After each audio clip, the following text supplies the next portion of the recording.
ሰላም ጤና ይስጥልን እጅጉን የተወደዳችሁና የተከበራችሁ የአዲስ ስፖርት ቤተሰቦቻችን እንደምን አላችሁልን? ከእናንተው ከሆነው ከአዲስ ስፖርት የዩቲዩብ ቻናላችን አዳዲስ ስፖርታዊ ጉዳዮችን ልናካፍላችሁ እነሆ ዛሬም በድጋሚ ተገናኘን። ስለምታደምጡን፣ ስለምትከታተሉን ቆይታችሁም ከኛ ጋር ስለሆነ እጅጉን ከልብ አድርገን ነው የምናመሰግነው።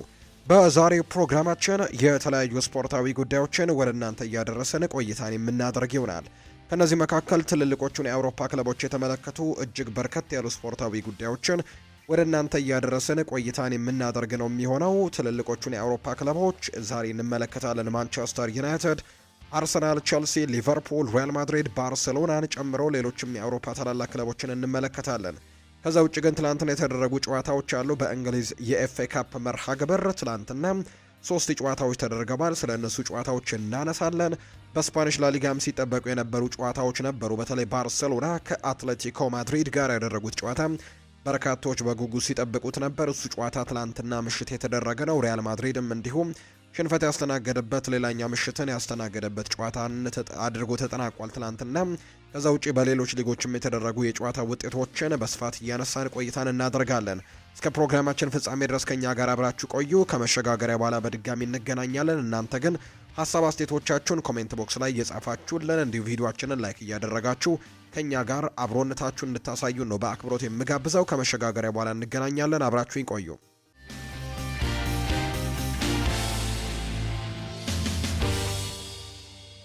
የሀገር ውስጥ መረጃን በማስቀደም የዛሬ ፕሮግራማችንን እንጀምራለን። ከብሔራዊ ቡድን ጨዋታዎች መልስ የኢትዮጵያ ፕሪሚየር ሊግ ጨዋታዎች በሁለተኛው ቀን ትላንትና በርከት ብለው ቀጥለው ተደርገዋል። ቅዱስ ጊዮርጊስ ትላንትና ወደ ድል ተመልሷል። ከሀዲያ ሆሳዕና ጋር ያደረገውንም ጨዋታ 2-1 በሆነ ውጤት ነው ማሸነፍ የቻለው። የቅዱስ ጊዮርጊስን የማሸነፊያ ግቦችም የአብስራ ተስፋይና ፉአድ አብደላ ናቸው ያስቆጠሩት። ለሀዲያ ሆሳዕና የአብስራ ጎሳዬ ኳስና መረብን ማገናኘት ችለዋል። ቅዱስ ጊዮርጊስ ማሸነፉን ተከትሎ ከወራጅ ቀጠናው መውጣት የቻለበትን ውጤት ነው ያመጣው። ቅዱስ ጊዮርጊስ ከ8 ጨዋታዎች በኋላ ነው ትላንትና ድል የቀናው። ለ8 ያክል ጨዋታዎች ድል አልቀናውም ነበር። ትላንት ከ8 ጨዋታዎች በኋላ ድል አግኝቷል። በዚህም ቅዱስ ጊዮርጊስ በ28 ነጥቦች 16ኛ ደረጃ ላይ የተቀመጠ ቡድን ሆኗል። ሀዲያ ሆሳዕና በ29 ነጥቦች 12ኛ ደረጃ ላይ የተቀመጠው። በሌላ በ25ኛ ሳምንት የትላንትና መርሃ ግብር ኢትዮጵያ ንግድ ባንክና እንዲሁ ወላይታ ዲቻ ጨዋታቸውን 0-0 በሆናቸው ውጤት ነው ያጠናቀቁት። ኢትዮጵያ ቡናም ትላንትና ድል ቀንቶታል። ከአምናው ሻምፒዮን ኢትዮጵያ መድን ጋር ነው ጨዋታውን ያደረገው። ኢትዮጵያ ቡና 1-0 አሸንፏል። ቢኒያም ጌታቸው ብቸኛውን የቡናማዎቹን ጎል የሚያስቆጠረው ተጫዋች ነው። ኢትዮጵያ ቡና ካለፉት 6 ጨዋታዎች 5ቱን ማሸነፍ የቻለበትን ውጤት ነው ያመጣው። በዚህም 35 ነጥቦችን እየሰበሰበ ቡድን መሆኑን ተመልክተናል። ኢትዮጵያ ቡና ሌላኛው ሲዳማ ቡና መሪነቱን ያጠናከረበትን ውጤት አምጥቷል። ትናንት ከመቀሌ ሰባ እንደርታ ጋር ነበር ጨዋታውን ያደረገው። ሲዳማ ቡናዎች አቤል ያለው ባስቆጠረው ብቸኛ ጎል ጨዋታውን 1-0 በሆነ ውጤት ማሸነፍ ችሏል። የኢትዮጵያ ፕሪሚየር ሊግ ከፍተኛ ግብ አስቆጣሪ ነው። ከዚህ ውጭ ደግሞ የኢትዮጵያ ብሔራዊ ቡድን በደርሶ መልስ ሳኡቶሜና ፕሪንሲፔን እንዲሁ ስናሸንፍም 2 ጎሎችን ካስቆጠሩ ተጫዋቾች መካከል አንደኛው ነው አቤል ያለውና ትናንትናም ወደ ፕሪሚየር ሊጉ ወደ ሲዳማ ቡና ተመልሶ በጎል አስቆጣሪነቱ ቀጥሏል። የሊጉ ከፍተኛ ግብ አስቆጣሪ አቤል ያለው በውድድር ዓመቱ ያስቆጠረውን የሊግ ብዛትም 11 ማድረስ የቻለበትን ጎል ነው ትላንትና ማስቆጠር የቻለው። ሲዳማ ቡና ትላንትና ማሸነፋቸውን ተከትሎ ነጥባቸውን 48 በማድረስም የሊጉን የደረጃ ሰንጠረዥ በአንደኝነት መምራታቸውን እየቀጠሉ ነው የሚገኙት። ወደ ውጭ ሀገር ስፖርታዊ መረጃዎቻችን በቀጥታ እናምራ። የእንግሊዝ የኤፍኤ ካፕ ጨዋታዎች ቀጥለው ትላንትና ተደርገዋል። በአጠቃላይ በእንግሊዝ የኤፍኤ ካፕ አሁን 8 ቡድኖች ናቸው ቀርተው የነበሩት ከትላንትናዎቹ ጨዋታዎች በፊት ማለት ነውና በአጠቃላይ ከ8ቱ ቡድኖች መካከል ትላንትና 3ቱ ከውድድር ውጭ መሆናቸውን አረጋግጠዋል። 3ቱ ቡድኖች ወደ ቀጣዩ ዙር ማለፋቸውን አረጋግጠው ከዛ ውጪ ዛሬ ደግሞ አንደኛው አላፊ ቡድን የሚታወቅበት ጨዋታ ይደረጋል። ትላንትና በተደረጉ ጨዋታዎች በጣም ትልቅ ፉክክር የነበራቸውና የሚጠበቁ ጨዋታዎች ነበሩ። ለምሳሌ ቀን ላይ የተደረገው የማንቸስተር ሲቲ እና የሊቨርፑል ጨዋታ እጅግ በርካቶች በጉጉት የሚጠብቁት ጨዋታ ነበር። በተለይ አሰልጣኝ አርኔ ስሎት ስራቸውን በትክክል ለማስቀጠልና አሁንም በደጋፊዎችና በቡድኑ አመራሮች ዘንድም ያላቸውን ተአማኒነት በደንብ ከፍ ለማድረግ የሆነ ዋንጫን ለማሸነፍ ትግል ማድረግ እንዳለባቸው በርካቶች ያምናሉ። ምንም እንኳን በሂሳባዊ ካልኩሌሽን ሁሉም ነገር የተጠናቀቀ ነገር ባይኖርም ነገር ግን የፕሪሚየር ሊጉን ዋንጫ የማምጣት እድላቸው ግን በፍጹም የሌለ ጉዳይ ነው። ከዛ ውጪ ለቶፕ 4 ፉክክር ነው አሁን እየተፋለሙ የሚገኙት። ከዛ ውጪ በካራባው ካፕም ከውድድሩ ተሰናብተው ማንቸስተር ሲቲም የውድድሩ አሸናፊ እንደነበር እናስታውሳለን። የቀራቸው 2 የዋንጫ ውድድሮች ነበሩ። አንደኛው ትላንትና ያደረጉት የኤፍኤ ካፕ ውድድር ነው። ሌላኛው ደግሞ የአውሮፓ ቻምፒየንስ ሊግ ነው። የአውሮፓ ቻምፒየንስ ሊግ ላይ በጣም ጠንካራ ተፎካካሪዎችም እንደሚኖሩ የሚታወቅ ጉዳይ ነው። ትላንትና ከአንደኛው የዋንጫ ውድድርም ውጪ መሆናቸውን አረጋግጠዋል። ትላንትና የኤፍኤ ካፕ መርሃ ግብራቸውን አድርገው በሰፊ የጎል ልዩነት 4-0 ተሸንፈው ነው ከውድድሩ ውጪ መሆናቸውን ያረጋገጡት። በዚህ ውድድር ዓመት የተደረጉ 3ቱንም ጨዋታዎች ከማንቸስተር ሲቲ ጋር 2 በፕሪሚየር ሊግ ተገናኝተዋል። ከዛ ውጪ ደግሞ ትላንት በኤፍኤ ካፕ ሌላ ጨዋታ አድርገው 3ቱንም ጨዋታዎች የተሸነፉበት ሆኖ ነው የተጠናቀቀው። እጅግ አስከፊው የሊቨርፑል የውድድር ዓመት አሁንም የቀጠለበት እንደሆነ ጭምር ነው እየተመለከትን የምንገኘው። ትላንትና በኢቲሃድ ስቴዲየም ነው ጨዋታው የተደረገው። ማንቸስተር ሲቲ 4-0 በሆነ ውጤት ነው ሊቨርፑልን ማሸነፍ የቻለበት ውጤት የተመዘገበው። ኤርሊንግ ብራውት ሃላንድ ከበርካታ ጊዜያቶች በኋላ እሱም እንደጠቀሰው ከሆነ እኔ ከበርካታ ጊዜያቶች በኋላ ነው ሃትሪክ የሰራውት ሲል ተናግሯል። ትላንትና 3 ጎሎችን ማስቆጠር ችሏል። የመጀመሪያው ጎል 39ኛው ደቂቃ ላይ በፍጹም ቅጣት ምት የተገኘ ነው።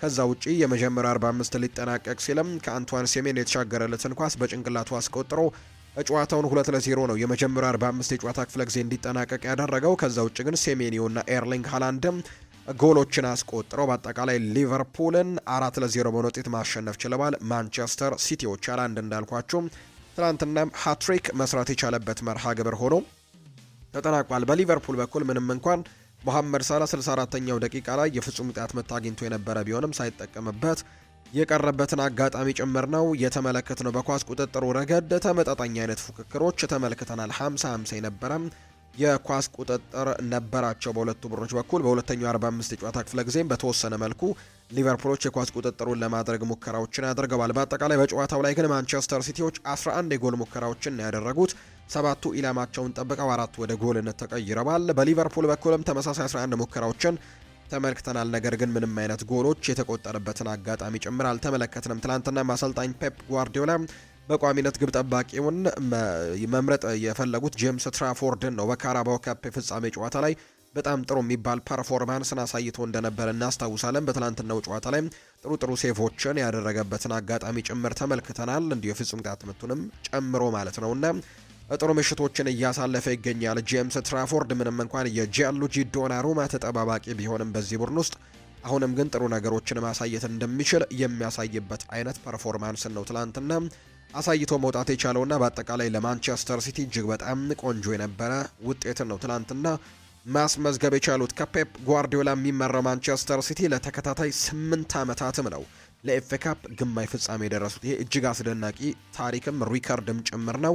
ፔፕ ጓርዲዮላ ማንቸስተር ሲቲ ለተከታታይ 8ኛ ጊዜ የኤፍኤ ካፕ ግማሽ ፍጻሜ ላይ ማድረስ ችለዋል። ትላንትና ማለፋቸውን ተከትሎ ማንቸስተር ሲቲ በሜዳው ያደረጋቸውን ተከታታይ 18 የኤፍኤ ካፕ ጨዋታዎችም ማሸነፍ የቻለና ሪከርዱንም ማሻሻል የቻለ ቡድን መሆኑን ትላንትና ተመልክተናል። ሊቨርፑል በአጠቃላይ በውድድር ዓመቱ 15ኛ ሽንፈቱን ትላንትና አስተናግዷል። በጣም መጥፎ የተባለ ጊዜን እያሳለፉ ነው። ከበርካቶች ከዋንጫ ውድድሮች አሁን እንዳልኳችሁ የአውሮፓ ቻምፒየንስ ሊግን ምንም እንኳን ትልልቅ ተፎካካሪዎች ቢኖሩባቸውም የሚቀራቸው የዋንጫ ተስፋ የአውሮፓ ቻምፒየንስ ሊግ ብቻ እንደሆነ ይታወቃል። በተለይ ሞሐመድ ሳላህንም በትልቁ ለመሸኘትም ያንን ዋንጫ ማሸነፍ በትልቁ እንደሚያስቡት የሚታወቅ ጉዳይ ነው። ምክንያቱም ከርቲስ ጆንስ እንደዚህ አይነት ሀሳቦችን ሰጥቷል። የሞሐመድ ሳላ በክረምቱ ሊለቅ ማሰቡ እኛ ዋንጫዎችን አሸንፈን እንድናሰናበተው ወይም ደግሞ ዋንጫዎችን አሸንፎ እንዲወጣ ትልቅ መነሳሳትን ይሰጠናል ብሎ ነበር። በእርግጥ ከትላንትናው ከኤፍኤ ካፕ ጨዋታ ጋር አያይዞ የሰጠው ሀሳብ ነበርና የኤፍኤ ካፑ ነገር ስላልተሳካ ምናልባት በአውሮፓ ቻምፒየንስ ሊግ ላይ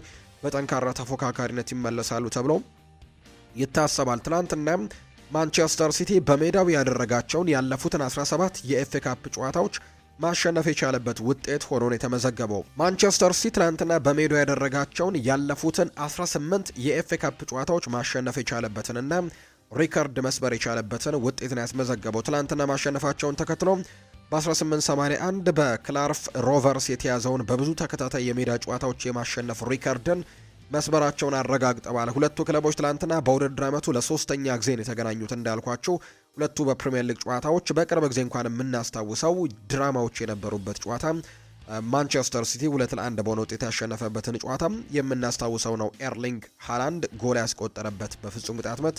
ከዛ ውጪ በርናርዶ ሲልቫ ኳስና መረብን አገናኝቶ የነበረውን ጨዋታ የምታስታውሱት ነው። ዶሚኒክ ሶቦስላይ በጣም ቆንጆ የነበረ የቅጣት ምት ጎል ያስቆጠረበት ጨዋታ እንደነበረ እናስታውሳለንና በአጠቃላይ በዚህ ውድድር ዓመት ግን 3 ጨዋታዎች ናቸው እርስ በርስ ያደረጉት። 3ቱንም በማንቸስተር ሲቲ አሸናፊነት ነው የተጠናቀቁት። ታዲያ ይሄ አዲስ ሪካርድን እንዲጽፉ አድርጓቸዋል። ማንቸስተር ሲቲ ለመጨረሻ ጊዜ ሊቨርፑልን በተከታታይ 3 ጨዋታዎች አሸንፎት የሚያውቀው በ1937 ነበር። ያንን ታሪክ ነው በድጋሚም መድገም የቻለው ሊቨርፑል በዚህ ዓመት ከሜዳ ውጭ ያስመዘገበው ውጤት ግን ማንቸስተር ሲቲ ያንን ሊያደርግ ይችላል የሚያስብልም የነበረ ነበር። ትላንትናም ያንን ነገር አስመልክተዋል። ምክንያቱም ሊቨርፑል በዚህ ዓመት ከገጠመው 10 የፕሪሚየር ሊግ ሽንፈቶች መካከል 7ቱ ከሜዳ ውጭ የተመዘገቡ ሽንፈቶች ናቸውና ከሜዳ ውጭ ዘንድሮ ጥሩ የሚባል ቁጥር እንደሌላቸው ነው የተመለከት ነው።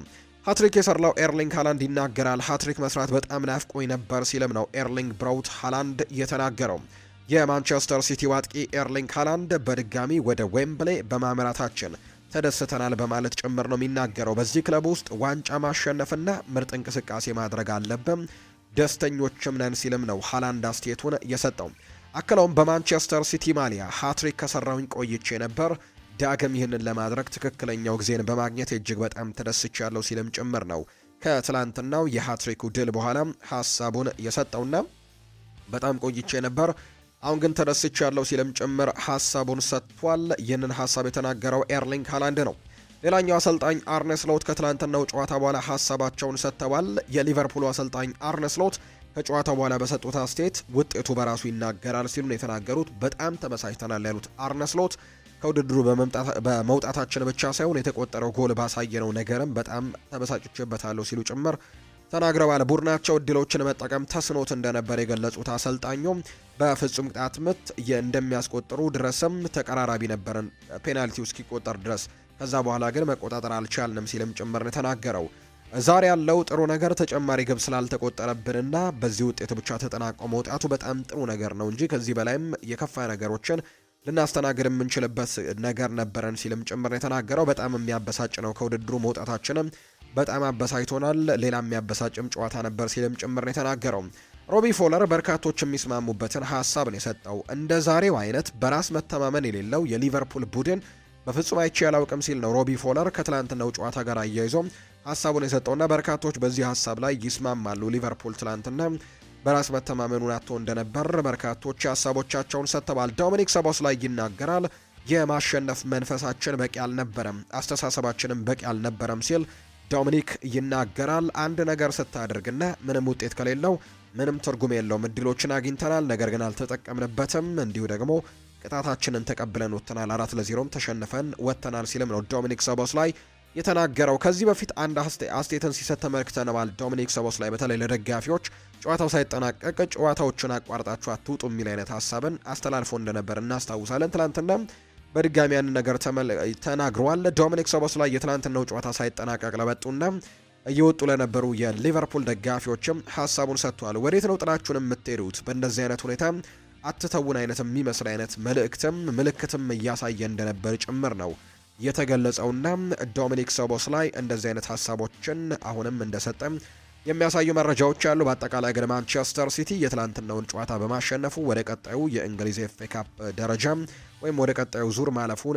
ያረጋገጠበት ውጤት ሆኖ ተመዝግቧል። ሊቨርፑል ግን ከሌላኛው የዋንጫ ውድድር የወጣበት ምሽት ሆኖ ነው የተጠናቀቀው። ሌሎች ጨዋታዎችም እንዲሁ ትላንትና ተደርገዋል። ከማንቸስተር ሲቲ እና ከሊቨርፑሉ ጨዋታ ቀጥሎ የተደረገው መርሃ ግብር ደግሞ ቸልሲ ያደረገው መርሃ ግብር ነው። ቸልሲ ትላንትና ከፖርት ቫሌ ጋር ነበር በሜዳው ስታንፈርድ ብሪጅ ጨዋታውን ያደረገው። እጅግ በፍጹም የበላይነት ቸልሲዎች ትላንትና ድል ቀንቷቸዋል። 7-0 በሆነ ውጤት ነው ትላንትና ማሸነፍ የቻሉት። ፍጹም የበላይነት ነበራቸው በትላንትናው ጨዋታ። እርግጥ ነው ፖርት ቫሌም በታችኞቹ ሊጎች ላይ የሚወዳደር ቡድን እንደሆነ ይታወቃል።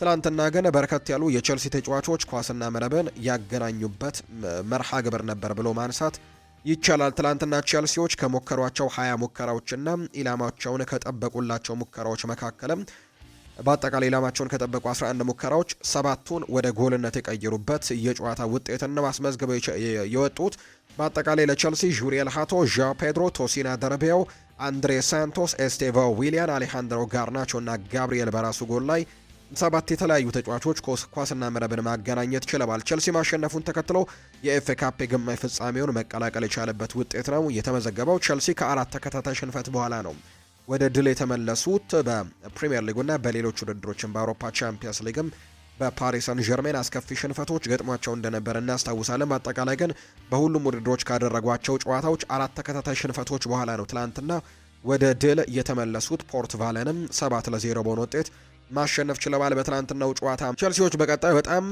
ከበድ ያሉ ተጋጣሚዎች ይጠብቋቸዋል ተብሎ ይታሰባል። በተለይ ደግሞ በአውሮፓ ቻምፒየንስ ሊግ በሚቀጥለው የውድድር ዓመት ለሚያሳትፋቸውን ውጤት ይዞ ለማግኘት ለሚያጠናቅቁበት ቦታ ትልቅ ፉክክር ይጠብቃቸዋል። በቀጣይ ከማንቸስተር ሲቲ፣ ከማንቸስተር ዩናይትድ እና ከብራይተን ጋር በተከታታይ ጨዋታዎችን ያደርጋልና እነዚህን ጨዋታዎች እንዴት ይወጣቸዋል የሚሉት ጉዳዮች በርካቶች ሀሳቦቻቸውን እየሰጡ ይገኛሉ። ከትላንትናው ጨዋታ በፊት በርካቶች የሚያነሱት ሀሳብ ከኤንዞ ፈርናንዴዝ ቅጣት ጋር በተያያዘ የሚነሱ በጣም በርከት ያሉ ጉዳዮች እንደነበሩ እናስታውሳለን እና ኤንዞ ፈርናንዴዝ ተናግሯል በተባለው ሀሳብ በተለይ ከሪያል ማድሪድ ጋር አያይዞ ባነሳው ሀሳብ ምክንያት 2 ጨዋታዎች እንደተቀጣና የትላንትናው የፖርት ቫለ ጨዋታ አንደኛው፣ ከዛ ውጭ ደግሞ ከማንቸስተር ሲቲ ጋር በሚደረገው የፕሪሚየር ሊግ ጨዋታ ላይ የዚህን ተጫዋች ግልጋሎትን እንደማያገኙ የሚታወቅ ጉዳይ ነው። ቸልሲዎችና እዚህ ጋር በተያያዘ የተለያዩ ጉዳዮች ይነሳሉ። በትላንትናው ጨዋታ ላይም አልነበረም። ተጫዋቾች ወደ ሀገራቸው ሲሄዱ የሚናገሩት ንግግር የሚተረጎም አይመስላቸውም መሰለኝ ሲል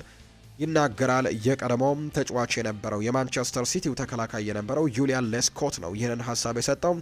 ኤንዞ ፈርናንዴዝ በክለቡ መቀጣቱ ትክክለኛ ውሳኔ ሲል ነው የተናገረው። ዩሊያን ሌስኮት ሲናገር ኤንዞ ፈርናንዴዝ መስመሩን ተሻግሯል ያለው ሌስኮት የአሰልጣኙ የቅጣት ውሳኔ ትክክለኛ ነው ሲልም አድናቆቱን ሰጥቶታል። አክሎም ተጫዋቾች ወደ ሀገራቸው ሲሄዱ በአደባባይ ክለባቸውን ስለመልቀቅ ወይም ደግሞ ስለሌላ ክለብ ሲያወሩ ማየት ያስቀኛል። ይሄ በጣም እብደት ነው ሲልም ጭምር ይናገራል። የሚያወሩት ነገር ሌላ ቦታ የማይሰማ ወይም ቋንቋው የሚተረጎም አይመስላቸውም መሰለኝ ሲልም ነው ግርታ እንደፈጠረበት ጭምር የተናገረው። ከትናንትናው ጨዋታ በፊት ከቼልሲ ጋር በተያዙ የሚነሱ ጉዳዮች እነዚህ ነበሩ። በጣም በርከት ያሉ ነገሮችም ሲነሱ ነበሩ። ማርክ ኮሪያም የልጅነት ክለቤ ባርሴሎና የሚጠይቀኝ ከሆነ አለመቀበል ይከብደኛል የሚል አይነት ሀሳብን ሰጥቶ ነበር። ኮል ፓልመር ደስተኛ እንዳልሆነ የሚያሳዩ መረጃዎች ነበሩ።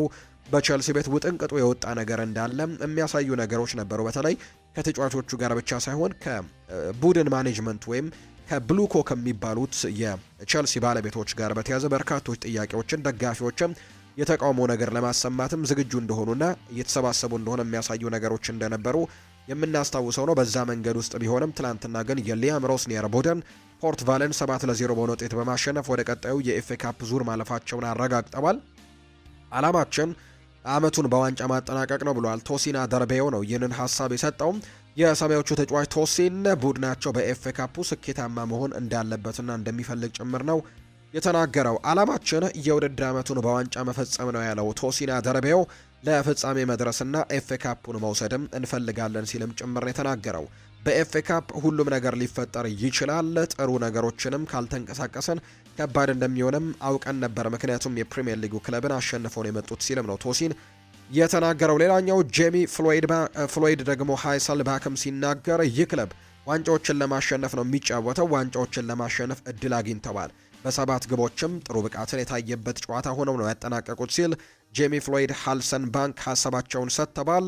ሌላው ነገር እንርሳውና አሁን ላይ በቀጣዩ ጨዋታ እንደገና ወደ ስራ መመለስ ይኖርባቸዋል ቸልሲዎች ሲልም ጭምር ተናግረዋል። ዋንጫ የማሸነፍ እድልን ግን አግኝተዋል፣ ስለዚህ ኤፍኤ ካፑን ሊጠቀሙበት ይገባል ሲልም ጭምር ነው የተናገረው።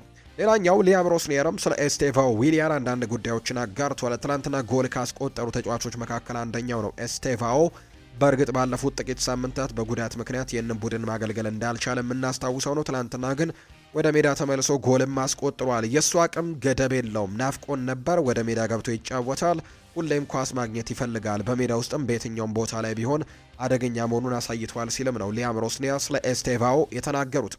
ሊያም ሮስኒየር ይቀጥልና ይሄ ረፍት ኢንተርናሽናል ብሬክ ለእኔና ለረዳቶቼ እንዲሁም ለክለቡ በጣም አስፈላጊ ነበር፣ ጥሩ ሰዓትም የመጣም ኢንተርናሽናል ብሬክ ነው ብሎታል።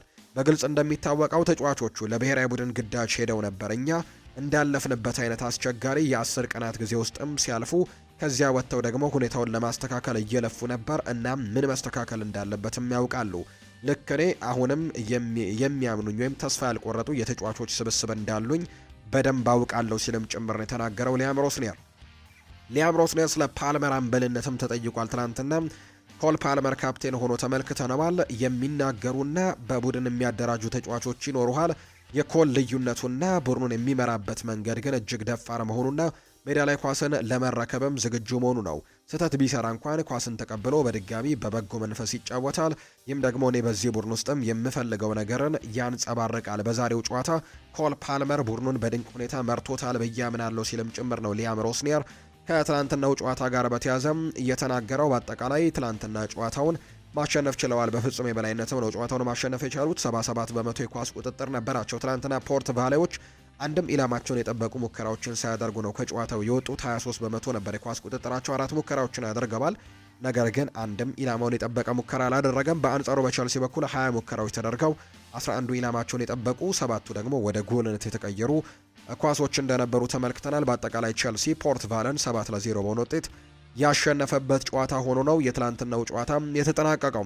ሌላኛው በኤፍኤ ካፕ ትላንትና የተደረገው ጨዋታ አርሰናልን ከሳውዝሃምፕተን ጋር ያገናኘው በሴንት ሜሪ የተደረገው ጨዋታ ነው። ይህ ጨዋታን በጉጉት ሲጠበቅ ነበር። ምክንያቱም አርሰናሎች በተለያዩ መድረኮች ላይ ለዋንጫዎች እየተፋለመ ያለ ቡድን እንደሆነ ይታወቃል። በፕሪሚየር ሊግ፣ በቻምፒየንስ ሊግ እንዲሁም ትላንትና ጨዋታው ከመደረጉ በፊትም በኤፍኤ ካፕ ውድድር ላይ ዋንጫ ለማንሳት በትልቁ ግምት የሚሰጠው ቡድን እንደሆነ የሚታወቅ ነው። ትላንትና ግን ድል አልቀናቸውም።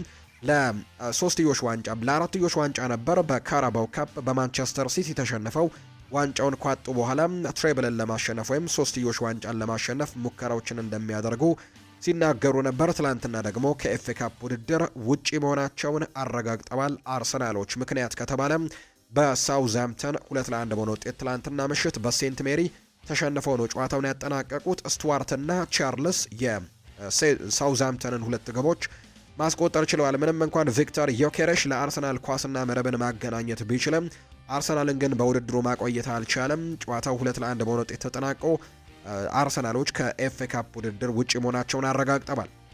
ሳውዝሃምፕተን ግማሽ ፍጻሜውን ሲቀላቀል አርሰናል ደግሞ ከውድድሩ ውጪ ነው የሆኑት። አርሰናሎች በውድድር ዓመቱ 3 ዋንጫዎችን ለማሸነፍ የሚያደርጉት ጥረት ሳይሳካ ቀርቷል። አሁን ፕሪሚየር ሊግና ቻምፒየንስ ሊግን ለማሸነፍ በትልቁ እንደሚቀጥሉና እንደሚፋለሙ ነው አሰልጣኝ ሚኬል አርቴታ የተናገሩት። የአርሰናሉ አሰልጣኝ ሚኬል አርቴታ አርሰናል በቀጣይ ለፕሪሚየር ሊግና ቻምፒየንስ ሊግ ዋንጫዎች እንፋለማለን ሲሉ ነው የተናገሩት። የሻምፒየንሺፕ ክለብ ሳውዝሃምፕተን ያለፉትን 15 ጨዋታዎች ያልተሸነፈም፣ 12ቱን ጨዋታዎች ደግሞ በድል ነው ያጠናቀቀውና በጣም ጥሩ የሚባል ጊዜን እያሳለፈ ነው የሚገኘው ሳውዝሃምፕተን። ትላንትናም ደግሞ በፕሪሚየር ሊጉ ላይ መሪ የሆነውን በአውሮፓ ቻምፒየንስ ሊግ በጣም ጥሩ ግስጋሴን እያደረገ የሚገኘውን አርሰናልን በሜዳቸው ሴንት ሜሪ ያስተናግደው ከውድድሩ ውጪ አድርገውታል። 2-1 በሆነ ውጤት በማሸነፍ የኳስ ቁጥጥርም የጎል ሙከራዎችን በማድረግ በትልቁ አርሰናሎች በጎልተው ቢታዩ በትላንትናው ጨዋታ 64 በመቶ የኳስ ቁጥጥር የነበራቸው ቢሆንም 23 የጎል ሙከራዎችን ያደርገው የነበረ ቢሆንም ነገር ግን ጨዋታውን አሸነፈው መውጣት ግን ያልቻሉበት ውጤት ሆኖ ነው የተመዘገበው። አርሰናሎች በትላንትናው ጨዋታ ላይ በቋሚ አስተላለፍ ውስጥ ግብ ጠባቂውን ኬፓ አሪዛባላጋን ከካራባው ካፕ ውስጥ በኋላ በድጋሚ ትላንትና በቋሚ አስተላለፍ ውስጥ ተጠቅመውታል። ማይልስ ሉዊስ ስኬሊ፣ ጋብሪኤል ማጋሌሽ፣ ክሪስቲያን ሞስኩዌራ እና ቤን ዋይት በተከላካይ ስፍራ ላይ ነበሩ። ካፕቴኑ ማርቲን ኦዴጋርድ በትላንትናው ጨዋታ ወደ ጨዋታው ተመልሷል ወይም ወደ ቋሚ አስተላለፉ የተመለሰበት ጨዋታ ሆኖ ተመዝግቧል። ትላንትና ኦዴጋርድ በጨዋታው ላይ ነበር ከክሪስቲያን ኖርጋርድ ጋር እንዲሁ ከካይ ሃቨርትስ ጋር ነበሩ። ማርቲኔሊ፣ ጋብሪኤል ሄሱስ እና ዶመን በቋሚ አስተላለፍ ውስጥ የተካተቱ ተጫዋቾች ነበሩ። ነገር ግን ቀይረው ደግሞ ተጫዋቾችን ቢያስገቡም እነ ቪክተር ዮኬሬሽን፣ ካላፊዮሪን፣ ኖኒ ማንድዌኬን፣ ዊሊያም ሳሊባን እንዲሁ ማርቲን ዙቤሜንዲን ጭምር ቀይረው ቢያስገቡም ነገር ግን ውጤቱን መቀየር አልቻሉም። ጉዳት ላይ ለረጅም ጊዜ ወይም ደግሞ ለተወሰኑ ጊዜያት ይቆያል ተብሎ የነበረው ኖኒ ማንድዌኬ ትላንትና ወደ ጨዋታ የተመለሰበት ወይም ተቀይሮ የገባበትን አጋጣሚ ጭምር የተመለከትንበት አጋጣሚ እንዳለ ነው እየተመለከትነው። ጋብሪኤል ማጋሌሽ ደግሞ ምናልባት መጠነኛ ጉዳት ሳይገጥመው አልቀረም የሚሉ አይነት ሀሳቦች እየተነሱ ይገኛሉ። ትላንትና ጨዋታው ላይ ተቀይሮ የወጣበት አጋጣሚ ጭምር የተመለከትነው። በአጠቃላይ ሳውዝሃምፕተኖች ጨዋታውን 2-1 በሆነ ውጤት በማሸነፍ ወደ ቀጣዩ ዙር ማለፋቸውን አረጋግጠዋል። አርሰናልም ከዚህ ውድድር ውጪ መሆኑን ነው ያረጋገጠው። የሳውዝሃምፕተኑ አሰልጣኝ የሆኑት ቶንዳ ይባላሉ። ቡድናቸው ከአርሰናል የተሻለ እንደነበር ነው ከድሉ በኋላ የተናገሩት። ሙሉ ጨዋታውን ካሳየነው አንጻር ጨዋታው ፍጹም ማሸነፍ የሚገባው ሳውዝሃምፕተን ነበር ሲሉ ይናገራሉ። ከጨዋታው በኋላ አስተያየታቸውን የሰጡት የሳውዛምፕተኑ አሰልጣኝ ሲናገሩ አሰልጣኝ ሚኬል አርቴታ በበኩላቸው ሽንፈቱና ግብ የተቆጠረበት መንገድ በጣም ያማል ሲሉ ጭምር ነው ከጨዋታው በኋላ የተናገሩትና ሽንፈቱ በጣም ያሳምማል ሲሉ አርቴታ ተናግረዋል። ከፊታችን ግን ሌሎች አስደሳች ሳምንታቶች እየጠበቁን ነው ሲሉ ነው አርቴታም የተናገሩት። ለሳውዛምፕተን እንኳን ደስ አላችሁ ማለት ፈልጋለሁ፣ እኛ ግን ከፊታችን ሌሎች አስደሳች ሳምንታቶች ይመጣሉ ሲሉ ሀሳባቸውን ሰጥተዋል። አሰልጣኝ ሚኬል አርቴታ የአርሰናሉ አሰልጣኝ ሚኬል አርቴታ ቡድኑ በቀጣይ ለሚጠብቁት አስደሳች ሳምንታትም መዘጋጀት አለብን ሲሉ ነው የተናገሩት። ሳውዛምፕተኖች ግን እንኳን ደስ አላችሁ ያሉት አሰልጣኙም እነሱ ከኛ የበለጠ ውጤታማ ሆነዋል ሲሉ ጭምር ተናግረዋል። ወሳኝና አስደሳች ሳምንት ከፊታችን እየጠበቀን ነው፣ ባለን አቅም ሁሉ መፋለም አለብን ሲሉ ጭምር ተናግረዋል። ኃላፊነት መውሰድ የሚኖርብን አካል ካለ ኃላፊነት መውሰድ ያለብኝ እኔ ነኝ ሲሉ የተናገሩት። ተጫዋቾቹ ለ9 ወራት ያላቸውን ሰጥተዋል፣ ከጎናቸው ልንቆም ይገባል ሲልም ነው አርቴታ የተናገረው። ስለ ማጋሌሽ ጉዳትም ጥያቄ ቀርቦላቸው ነበር። ስለ ሁኔታውን አውቅም መቀጠል አልቻለም፣ ሁኔታውንም ጨምረንም መገምገም ይኖርብናል ሲልም ጭምር ነው አርቴታ የተናገረው። አሁን ላይ በርካቶች ስጋቶች እየገባቸው እንደሚገኝ የሚያሳዩ ነገሮች አሉ። በተለይ አርሰናል ወደ መጨረሻዎቹ አካባቢዎች ላይ የሚዳከምበት ምክንያት በርካቶች እየተጠያየቁበት እንደሚገኙና ሀሳቦቻቸውን እየሰጡ እንደሚገኙበት ነው ዘገባዎች እየጠቆሙ የሚገኙት። ነገር ግን አርቴታ ለደጋፊዎች ቃል ገብተዋል። የሚቀጥሉት ሳምንታት በጣም ለእኛ አስደሳች ሳምንታት እንደሚሆኑ ግን ሁላችንም ማወቅ አለብን ሲሉ ጭምር ነው የተናገሩት አሰልጣኝ ሚኬል አርቴታ ሲናገሩ። በቀጣይ የፕሪሚየር ሊጉንና የአውሮፓ ቻምፒየንስ ሊግን ለማሸነፍም በትልቁ እንቅስቃሴዎችን እንደሚያደርጉ የሚያሳዩ መረጃዎች እንዳሉ ነው ዘገባዎች እየጠቆሙ የሚገኙት። የትላንትናውን ጨዋታ ግን ተሸንፈው ከኤፍኤ ካፕ ውጪ መሆናቸውን ያረጋገጡበት ቀንም ሆኖ ነው የትላንትናው ቀን የተመዘገበው። ዛሬም በኤፍኤ ካፕ አንድ ጨዋታ ይደረጋል። ሌላኛው አላፊ ቡድን የሚታወቅበት ጨዋታ ይሆናል ተብሎ ይታሰባል። ልክ ምሽት 12 ሰዓት ከ30 ሲል ዌስትሃም ዩናይትድ እና ሊድስ ዩናይትድ የሚያደርጉት ጨዋታ ዛሬ የሚደረገው የኤፍኤ ካፕ ብቸኛው መርሃ ግብርና የመጨረሻው ጨዋታ እንደሆነ ነው የተረጋገጠው። ሌሎች ሊጎችን ደግሞ እንመልከት። በሌሎች የአውሮፓ ታላላቅ ሊጎች ጨዋታዎች ነበሩ። ለምሳሌ ያክል በጀርመን ቡንደስሊጋ ትናንትና ጨዋታዎች ተደርገዋል። በጣም በርከት ያሉ ጨዋታዎች ነበሩ። ከነዚህ መካከል ግን የሊጉ መሪ ባየር ሚኒክ መሪነቱን ያጠናከረበት ውጤት ነው የተመዘገበው። በተለይ በሳምንቱ አጋማሽ በጣም ተጠባቂ ጨዋታ በአውሮፓ ቻምፒየንስ ሊግ ያደርጋሉ። የጀርመኑ ክለብ ባየር ሚኒክ ከስፔኑ ክለብ ሪያል ማድሪድ ጋር የሚያደርገው ጨዋታ በትልቁ እንደሚጠበቅ ይታወቃልና ከዛ ጨዋታ በፊት የነበረው የትላንትናውን የጀርመን ቡንደስሊጋ መርሃ ግብሩን ግን ማሸነፍ ችሏል። 3-2 በሆነ ውጤት ነው ፍራይበርግን ማሸነፍ የቻለው። የባየር ሚኒክን የማሸነፊያ ግቦች ቢሾፍ 2 ግቦችን ሲያስቆጠር ሌናርት ካርል ደግሞ ቀሪውን 1 ጎል ማስቆጠር ችሏል። ለፍራይበርግ ግቦቹን ማንዛምቢና ሆለር ማስቆጠር ቢችሉም ነገር ግን ቡድኑን አሸናፊ ማድረግ አልቻለም። ፍራይበርግ ጨዋታው እስከ 81ኛው ደቂቃ ድረስ 2-0 እየመሩ ነበር። ከ81ኛው ደቂቃ በኋላ ነው የቪንሶን ኮምፓኒው ቡድን 3 ግቦችን አስቆጥሮ ጨዋታውን ያሸነፈውና እጅግ አስደናቂ ካምባክን ነው ትላንትና ባየር ሚኒኮች ማድረግ የቻሉት። በአጠቃላይ በዘንድሮው የውድድር ዓመትም በ28 ጨዋታዎች 100 ጎሎችን ማስቆጠር ችለዋል። 73 ነጥቦችንም በመሰብሰብ በአንደኝነት መቀመጥ የቻሉበት ውጤት ነው የተመዘገበው። በጀርመን ቡንደስሊጋ ባየር ሚኒኮች ትላንትና ቦሩሲያ ሞንቸግላድባህና ሄዲኒሃም ጨዋታቸውን ያደርገው 2-2 በሆናቸው ውጤት ጨዋታው ተጠናቋል። ባየር ሌቨርኩዘን ትናንትና በሜዳው ባይ አሬና በደረጃ ሰንጠረዡ ግርጌ አካባቢ የሚገኘውን ቮልስበርግን ገጥሞ 6-3 አሸንፏል ባየር ሌቨርኩዘን። ሌላኛው ሃምበርግና ኦክስበርግ 1-1 ጨዋታቸውን ያጠናቀዋል። ማይንዝ ደግሞ ሆፋይኒያምን 2-1 ያሸነፈበት ውጤት አለ። አረቢ ለብዚሽ ቨርደር ብሬመንን እንዲሁ 2-1 አሸንፏል። ስቱትጋርትና ቦሩሲያ ዶርትመንድ ጨዋታቸውን ያደርገው ጨዋታው በዶርትሙንድ 2-0 አሸናፊነት የተጠናቀቀ ጨዋታ ነው። ዛሬ 2 መርሃ ግብሮች በጀርመን ቡንደስሊጋ ይደረጋሉ። ኡኒየን በርሊን ከሴም ፓውሌ፣ አይንትራክ ፍራንክፈርት ደግሞ ከኮሎኝ ጋር የሚያደርጓቸው ጨዋታዎች ዛሬ የሚደረጉ ጨዋታዎች ናቸው። በስፓኒሽ ላሊጋ ትላንትና ሲጠበቁ የነበሩ ጨዋታዎች ተደርገዋል። ከነዚህ መካከል ሪያል ማድሪድ ከማዮርካ ጋር ጨዋታውን ያደርገዋል።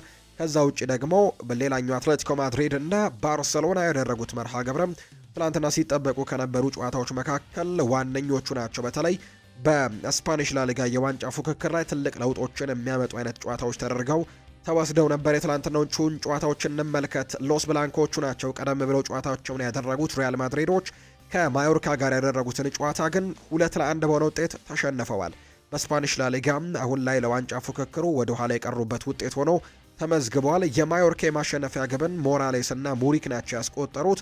ምንም እንኳን ሪያል ማድሪድ በኤደር ሜሊታው ኳስና መረብን አገናኝቶ የነበረ ቢሆንም ነገር ግን በውድድር ዓመቱ 5ኛ ሽንፈታቸውን ከማስተናገድ ግን የመለሳቸው አልነበረም። ትናንትናም የአልቫሮ አርቤሎዋ ቡድን በተለይ ባለፉት ከኢንተርናሽናል ብሬክ በነበሩት ሳምንታት በፊት በነበሩት ጨዋታዎች በጣም ጥሩ የሚባሉ ውጤቶችን በአውሮፓ ቻምፒየንስ ሊግ እና በስፓኒሽ ላሊጋ ጭምር ሲያመጡ እንደነበር እናስታውሳለን። ከኢንተርናሽናል ብሬኩ መልስ ግን ያንን ነገር ማስቀጠል አልቻሉም። ትላንትና ጨዋታውን በሽንፈት ነው ያጠናቀቁት። ሪያል ማድሪድ መሸነፉን ተከትሎ ነጥቡን እዛው 69 ላይ ቀርቶ ሁለተኛ ደረጃ ላይ የተቀመጠበት ውጤት ሆኖ ተመዝግቧል። በሳምንቱ አጋማሽ ግን ወሳኝ የአውሮፓ ቻምፒየንስ ሊግ ጨዋታ በሜዳቸው ሳንቲያጎ ቤርናቢው የሚያደርግ ይሆናል። ከባየር ሚኒክ ጋር ጨዋታቸውን የሚያደርጉ ነው የሚሆነው። ላሊጋው ገና አላበቃም ብለዋል አልቫሮ አርቤሎዋ ከትናንትናው ሽንፈት በኋላ ሲናገር። የሪያል ማድሪዱ አሰልጣኝ አልቫሮ አርቤሎዋ ሽንፈቱ በእኔ ጥፋት ነው ሲሉ ከጨዋታው በኋላ ሙሉ ኃላፊነቱን እንደሚወስዱ ተናግረዋል። የላሊጋ ዋንጫ ፉክክር ከኛ ገና አላበቃም ያሉት አሰልጣኙ ቀሪ ብዙ ጨዋታዎች ያሉ ሲሉ ጭምር ነው ነገሮች ሊቀያየሩ እንደሚችሉ ጭምር የተናገሩት። ይሄኛው ሽንፈት የባየር ሚኒክ ጨዋታ ላይ ተጽዕኖ እንደማያሳደርብን ተስፋ አደርጋለሁ፣ በተጫዋቾቹም እርግጠኛ ነኝ ሲሉ ጭምር ነው አሰልጣኝ አልቫሮ አርቤሎዋ የተናገሩት። ተጫዋቾቹ ማክሰኞ ማሸነፍ እንደሚችሉ እንዲያምኑ ፈልጋሉ ያሉት አሰልጣኙ ጨዋታው ላይ ትኩረት ማድረግ አለብን ሲሉ ጭምር ነው የተናገሩት። ሌላኛው ትላንትና ሲጠበቅ የነበረው ጨዋታ ሌላኛው አትሌቲኮ ማድሪድ ከባርሴሎና ጋር ያደረገው ጨዋታ ነው። የሚቀጥሉት 3 መርሃ ግብሮች ሁለቱ ቡድኖች እርስ በርስ ነው የሚገናኙት። ትላንትና በዋንዳ ሜትሮፖሊታኖ አሬና በኤር ዋንዳ ሜትሮፖሊታኖ አሬና በላሊጋው ተገናኝተዋል። በሳምንቱ አጋማሽ በአውሮፓ ቻምፒየንስ ሊግ ይገናኛሉ። ከዛ ውጭ ደግሞ በሳምንቱ እንደገና የአውሮፓ ቻምፒየንስ ሊግ የመልስ ጨዋታቸውንም ያደርጋሉና 3 ጨዋታዎችን በአንድ ሳምንት ውስጥ እነዚህ ሁለት ቡድኖች እንደሚያደርጉ የተረጋገጠ ጉዳይ ነው። ትላንትና አንደኛው ሀብሎ ተጀምሯል። አትሌቲኮ ማድሪድ በሜዳው ኤር ዋንዳ ሜትሮፖሊታኖ አሬና ያደረገውን መርሃ ግብር በተለይ በኮፓ ዴል ሬ ላይ በሰፊ ጎል ልዩነት በዚሁ ሜዳ አሸንፏቸው እንደነበር እናስታውሳለን አትሌቲኮ ማድሪድ ባርሴሎናን። ትላንትና ግን ያንን ነገር መድገም አልቻሉም። ባርሴሎና ትላንትና 2-1 በሆነ ውጤት ማሸነፍ የቻለበት ውጤት ሆኖ ነው የተመዘገበው። እጅግ አስደናቂ ተጫዋች መሆኑን ትላንትና ላሚን ያማል ተመልክተናል። በጨዋታው ላይ የሚሰራቸው ነገሮች እጅግ አስደናቂ እንደነበሩ ነው የተመለከትነው።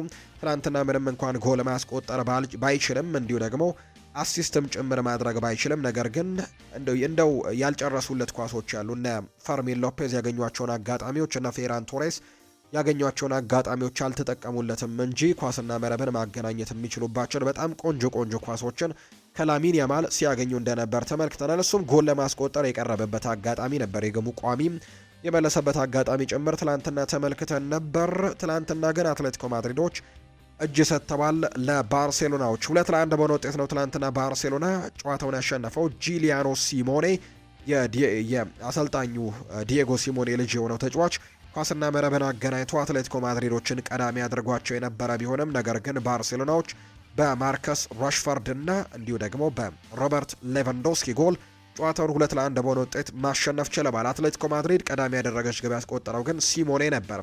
በጨዋታው ላይ 10 የማስጠንቀቂያ ካርዶችና 1 ቀይ ካርድ ተመዝግቧል። በጣም ፍትጊያዎች የነበሩት ጨዋታ እንደነበር ተመልክተናል። ጎንዛሌዝ በትናንትናው ጨዋታ ላይ በአትሌቲኮ ማድሪድ በኩል በቀይ ካርድ የወጣ ተጫዋች እንደሆነ ተመልክተናል። በትናንትናው ጨዋታ ላይ እና በተለይ ላሚን ያማል ላይ በተሰራ ጥፋት ነው በቀይ ካርድ ከሜዳ እንዲወጣ የተደረገው። ባርሴሎና የስፓኒሽ ላሊጋን በ7 ነጥብ ልዩነትም መምራት የቻለበት ውጤት ተመዝግቧል። ምክንያቱም በ4 ነጥብ ልዩነት ነበር ከትላንትናዎቹ ጨዋታዎች በፊት ሲመራ የነበረው። ነገር ግን ሪያል ማድሪድ ትላንትና ተሸንፎ ባርሴሎና ማሸነፉን ተከትሎ የነጥብ ልዩነታቸው ወደ 7 የሰፋበትን አጋጣሚ ጭምር ተመልክተናል። ጨዋታው በአጠቃላይ በባርሴሎና 2-1 አሸናፊነት ተጠናቋል። ባርሴሎናዎች የሰበሰቧቸውን ነጥቦችም 76 ማድረስ ችለዋል። በሳምንቱ አጋማሽ ዕለተ ረቡዕ ላይ ባርሴሎና በሜዳው ካምፕ ኑ አትሌቲኮ ማድሪድን የሚገጥምበት ጨዋታ የሚደረግ ነው የሚሆነው። በአጠቃላይ ባርሴሎናዎች ግን የትላንትናውን ጨዋታ ማሸነፍ ችለዋል። ሌሎች ጨዋታዎችም ትላንትና ተደርገዋል። በስፓኒሽ ላሊጋም ሌሎች መርሃ ግብሮች እንዲሁ ነበሩ። ከነዚህ መካከል ደግሞ ሪያል ሶሴዳድ ሌቫንቴን 2-0 ያሸነፈበት ጨዋታ፣ እንዲሁ ሪያል ቤቲስ እና ኤስፓኞል 0-0 ያጠናቀቁት ጨዋታ ትላንትና የተደረገ ነው። ዛሬ ደግሞ ሄታፌ ከአትሌቲክ ቤልባኦ፣ ቫሌንሲያ በሜስታያ ከሴልታ ቪጎ ይጫወታል። እንዲሁ ሪያል ኦቪዬዶ ሲቪያን የሚያስተናግድበት ጨዋታና ዲፖርቲቮ አላቬስ እና ኦሳሱና የሚያደርጓቸው ጨዋታዎች ዛሬ የሚደረጉ የስፓኒሽ ላሊጋ መርሃ ግብሮች ናቸው። ያልዳሰስናቸው 2 ሊጎች ያሉ እነሱም የጣሊያን ሴሪ አንደኛው ነው። ትላንትና ሳሶሎ ካግሊያሪን 2-1 አሸንፈዋል። ፊዮረንቲና ቬሮናን 1-0 ሲያሸንፍ፣ ላትሲዮና ፓርማ 1-1 ነው ጨዋታቸውን ያጠናቀቁት። ዛሬም ደግሞ የሚደረጉ ጨዋታዎች ያለው በጣሊያን ሴሪኤም ተጠባቂዎቹ ጨዋታዎች በአብዛኞቹ ዛሬ ነው የሚደረጉት። ከእነዚህ መካከል ክሮሞኔንሴና ቦሎኛ የሚያደርጉት ጨዋታም ዛሬ ይደረጋል። ፒያትሳና ቶሪኖም እንዲሁ ጨዋታቸውን ያደርጋሉ። የሊጉ መሪ የሆነው ኢንተር ሚላን ምሽት 3:45 ሲል በሜዳው ሳንሲሮ ጁሴፔ ማይትሳ ከጃምፔሮ ጋስፔሬኒ ሮማ ጋር የሚያደርገው ጨዋታ ዛሬ የሚጠበቅ ነው። ይህ ጨዋታ ምሽት 3:45 ሲል ይደረጋል። ሌላኛው በፍሬንች ሊጓን የተደረገ ትላንትና ጨዋታ ነበር። ስትራስቡርግ ኒስን 3-1 አሸንፏል። እንዲሁ ደግሞ ሬንስና ብሬስት ያደረጉት ጨዋታ 7 ግቦች የተመለከትንበት 4-3 የተጠናቀቀ ጨዋታ ነው። ሊል ደግሞ ሌንስን 3-0 በሆነ ውጤት ትላንትና ማሸነፍ ችሏል። ዛሬ በፍሬንች ሊጓን የሚደረጉ ጨዋታዎች አሉ። አንጀርስ ከሊዮን ጋር ጨዋታውን ያደርጋል። ሊ ሃርቬ ከኦንዤ፣ ሎሪዮ ከፓሪስ ኤፍሲ፣ ሜትስ ከናንተስ እና ሞናኮ ከማርሴ ጋር ዛሬ የሚደረጉ ጨዋታዎች ናቸው። በአጠቃላይ በአውሮፓ ታላላቅ ሊጎች ትላንትን የተደረጉ ጨዋታዎች እና ደግሞ ዛሬ የሚደረጉ የጨዋታ ጥቆማዎች ደግሞ እነዚህን ነው የሚመስሉት። አሁን ደግሞ ክለቦችን የተመለከቱ ስፖርታዊ ጉዳዮችን ወደ እናንተ እናደርስ። ማንቸስተር ዩናይትድን የተመለከተ መረጃ ነው ወደ እናንተ በቅድሚያ የምናደርሰው ከክለቦች። አሁን ላይ የማንቸስተር ዩናይትድ ዋና ዓላማ ሁለት ነገሮችን ወይም ሁለት ተጫዋቾችን ኮንትራታቸውን ማራዘም እንደሆነ ይፋ ተደርጓል። ከዓለም ዋንጫው በፊት ማንቸስተር ዩናይትድ የእነዚህን ሁለት ተጫዋቾቻቸውን ኮንትራት ማራዘምን ቅድሚያ ሰጥተው እየሰሩ እንደሆነ የሚያሳዩ መረጃዎች አሉ። እነዚህ ሁለት ተጫዋቾች አንደኛው ኮቢ ማይኖ ነው። በተለይ ከአሰልጣኝ ሩበን አሞሪም መልቀቅ በኋላና በተለይ ከአሰልጣኝ ሚኬል ካሪክ መምጣት በኋላ በጣም ጥሩ እንቅስቃሴዎችን ማሳየት እየቻለ የሚገኝ ተጫዋች እንደሆነ ይታወቃል። ኮቢ ማይኖ በአማካይ ስፍራው ላይ በጣም ጥሩ እንቅስቃሴዎችን እያደረገ ነው። የዚህን ተጫዋች ኮንትራት ማራዘምን ቅድሚያ የሚሰጡት ጉዳይ ነው ተብሏል። ከዓለም ዋንጫው በፊት የዚህን ተጫዋች ኮንትራት ማራዘም ይፈልጋሉ። ሌላኛው በሚቀጥለው ክረምት ኮንትራቱ የሚጠናቀቀውና ሊለቃል ተብሎ ሲጠበቅ የነበረው ሃሪ ማጓየርም ኮንትራቱ ሊራዘምለት እንደሚችል የሚያሳዩ መረጃዎች ሲወጡ ነበር። ማንቸስተር ዩናይትድ የሃሪ ማጓየርንና የኮቢ ማይኖን ኮንትራት ከዓለም ዋንጫው በፊት ማጠናቀቅ የመጀመሪያ ስራቸው እንደሆነ ነው ፋብሪዚዮ ሮማኖ መረጃውን እያጋራ እንደሚገኝ ዘገባዎች እየጠቆሙት። የማንቸስተር ዩናይትድ ተጫዋቾች እንኳን ማንቸስተር ዩናይትድ ለቀናት ወደ ጨዋታ ባለመመለሱ ደስተኛ እንዳልሆኑ የሚያሳዩ ነገሮች አሉ። ከነዚህ መካከል አንደኛው ቤንጃሚን ሼስኮ የተናገረው ንግግር እንደሆነ በርካቶች እየገለጹት ነው። በአነስተኛ ጉዳት ምክንያት ከስሎቬኒያ ብሔራዊ ቡድን ውጪ እንደተደረገ የሚታወስ ጉዳይ ነው። በጥንቃቄ ሲባል ለብሔራዊ ቡድን ግልጋሎትም እንዳልሰጠ የምናስታውሰው ነውና በዚህ ምክንያትም ጨዋታዎች ካደረገ ረጅም ጊዜያቶችን እንደተቆጠሩ ይናገራል። በተለይ ለቅርብ ጓደኛውም በጣም ረጅም ጊዜያቶችን በእረፍት ማሳለፉ ድብርት ውስጥ እንደከተተው ጭምር የሚያሳዩ ነገሮች ያሉ። ነገር ግን አሁን የፕሪሚየር ሊግ ጨዋታዎች ከሳምንት በኋላ እንደሚጀምረው የሚታወቀው ጉዳይ ነውና በዚህ ምክንያት ግን እጅግ ድብርት ውስጥ እንደገባም የሚያሳዩ ነገሮች ያሉ። ለበርከት ላሉ ቀናት ጨዋታዎችን አለማድረጋቸውን ተከትሎ ነው ይህንን ሀሳብ የሰጠው። ኒኪ ባት ጆዜ ሞሪኒዮ ወደ ማንቸስተር ዩናይትድ ቢመለስ ደስተኛ እንደሚሆን ይናገራል። ጆዜ ሞሪኒዮ እንዲመለስ እፈልጋለሁ ሲል ነው ኒኪ ባት የሚናገረው። ነገር ግን አሁን ላይ ያሉት የክለባችን ባለስልጣኖች በተጫዋቾች ዝውውር ይልቅ በስልጣን ላይ ብቻ የሚያተኩር አሰልጣኝን ስለሚመርጡ ይህ እንዲሆን በጭራሽ አይፈቅዱም ሲልም ጭምር ነው የተናገረው። ስለዚህ ጆዜ ሞሪኒዮን እንደማያመጡት በጣም በእርግጠኝነት መናገር እችላለሁ። ነገር ግን እኔ ጆዜ ቢመጣ ደስ ይለኝ ነበር ሲል ነው የቀድሞ ተጫዋች ኒኪ ባት ሀሳቡን የሰጠው። ማንቸስተር ዩናይትድ ኤፕሪል 6 ማለትም ነገ ለ4 ቀናት የሚቆይ የልምምድ ጊዜን ለማሳለፍ ወደ አየርላንድ ያመራሉ ተብሏል። በቀሪዎቹ 7 የፕሪሚየር ሊግ ጨዋታዎችም ለቻምፒየንስ ሊግ ቦታ ለማለፍ ለሚደረገው ጥረትም በደብሊን ራሳቸውን ለማዘጋጀትም በትልቁ እቅድ እንዳወጡ የሚያሳዩ ነገሮች ያሉ። ስለዚህ በሚቀጥሉት ጥቂት ቀናት ውስጥ በደብሊን አየርላንድ ልምምዳቸውን አድርገው እንደሚመጡ ነው የሚያሳዩ መረጃዎች የወጡት። ፖል ስኮልስ ስለ ብሩኖ ፈርናንዴስ በማንቸስተር ዩናይትድ ስላለው ተጽዕኖ አንዳንድ ሀሳቦቹን ሰጥቷል። እሱ ሁሉንም ነገር የሚያደርግ ተጫዋች ነው ብዬ አስባለሁ። ካየኋቸው ተጫዋቾች ሁሉ ለሮይ ኪን በጣም የቀረበው ተጫዋች እሱ ነው። እንደ ማንቸስተር ዩናይትድ የአማካይ ተጫዋች በሁሉም ነገር ውስጥም መሳተፍ ይኖርብሃል። እሱ በሜዳው ላይ ደግሞ እንደ አሰልጣኝም ጭምር ነው ሲል ፖል ስኮልስ ስለ ብሩኖ ያለውን አድናቆትም ጭምር ነው የተናገረው። በጀርባ ጉዳት ምክንያት ከ4 ወራት በላይ ከሜዳ ርቆ የቆየው የማንቸስተር ዩናይትዱ ተከላካይ ማታያስ ደሊት የውድድር ዘመኑ ከመጠናቀቁ በፊት ወደ ጨዋታ ይመለሳል ተብሎ አይጠበቅም ብሏል። ሳሙኤል ሉሃረስት ባጋራው መረጃ ተጫዋቹ በድጋሚ ለመጫወት ተስፋ ቢያደርግም የቀሩት ጨዋታዎች ግን ጥቂት በመሆናቸው ወደ ሜዳ የመመለሱ ነገር በጣም አጠራጣሪ እንደሆነ የተገለጸው። ለጥቂት ጊዜያቶች ተብሎ ነበር እንደውም ጉዳቱ ሲደርስበት የተነገረው። ነገር ግን እስካሁን ድረስ ወደ ሜዳ አልተመለሰም ለ4 ወራት ያክል። ከዛ ውጪ በዚህ ውድድር ዓመትም በድጋሚ ላይ መመለስ የሚችልበት እድሎች እንዳሉ ነው ሳሙኤል ሉሃረስት መረጃውን ያጋራው።